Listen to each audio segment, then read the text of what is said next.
may be considering a number of things. I do know where I land on this. Today, in America, we seem to be in a constant state of division. Whether it be race or religion, gender or economic class, we seem to be divided. And as a result, our two-party system has found a way to capitalize on this division, each offering something specific to every nuance of those things that make us unique and different. And in response, we give in, allowing our vote to be cast based on an R or a D next to a name, rather than a specific issue or the actual person who could truly make the most positive impact on our country. In the same way, we have allowed our party affiliation to become our identity, and along with that, allow us to cast judgment upon one another. Ask yourself, how often have you thought less of a person when you saw them wearing a red Make America Great Again hat or a Bernie Sanders or bust t-shirt? Just as we identify with our party, we have likewise grown to dislike another based on their identity. And why?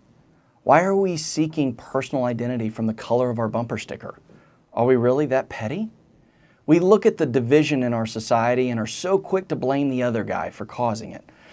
We have created dominance in the airwaves by making division a daily 24-hour event to throw ourselves into an echo chamber and tell us it's not our fault that something is wrong. It's the other guy's. But hang on a second. That can't be right. There are few absolutes in the world, and of those that are, one of them is not that my political party is blameless, guiltless, and all-knowing. So allow me to extend once again an olive branch to whomever disagrees with that statement.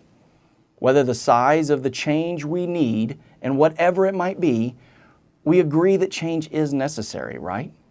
And with that one agreement, we've already proven that we can overcome just about anything. If we are able to take that one step towards one another, we just might find a path towards the next step as well. And if you and I each feel that this country needs changes, great. Change is the only way that we can improve ourselves. So reach out to me on Twitter or email or send a carrier pigeon for all I care, but not having a conversation with me is not an option. Let's talk to one another. They say that the hallmark of a good compromise is that nobody is happy about it. But we're all guaranteed to the pursuit of happiness as one of our unalienable rights. And that means that we should always be able to talk about any subject. Nothing should be off the table. We are a generation blessed with access to more knowledge and information than at any other time throughout the course of human history. Surely we can figure out a way out of this division and partisanship and towards compromises. Scriptures tell us that there is no greater commandment than to love your neighbor as yourself. And if this is the case, perhaps we should think more about what we can do for others than just what's in it for me. Love your neighbor is often quoted, often thought, but all too often forgotten. You needn't be a person of faith to recognize that we are all in this together. And neither your gender, your race, or your religion, nor something as petty and as insignificant as your political party should divide us. Life is rarely an all or nothing thing. We should all keep an open mind. Let's talk with those that normally we wouldn't because they don't necessarily agree with us. It could be life-changing. And on a more personal note, for all of those that I've dismissed or disliked over the years based on nothing more than who you voted for in election, I'm sorry.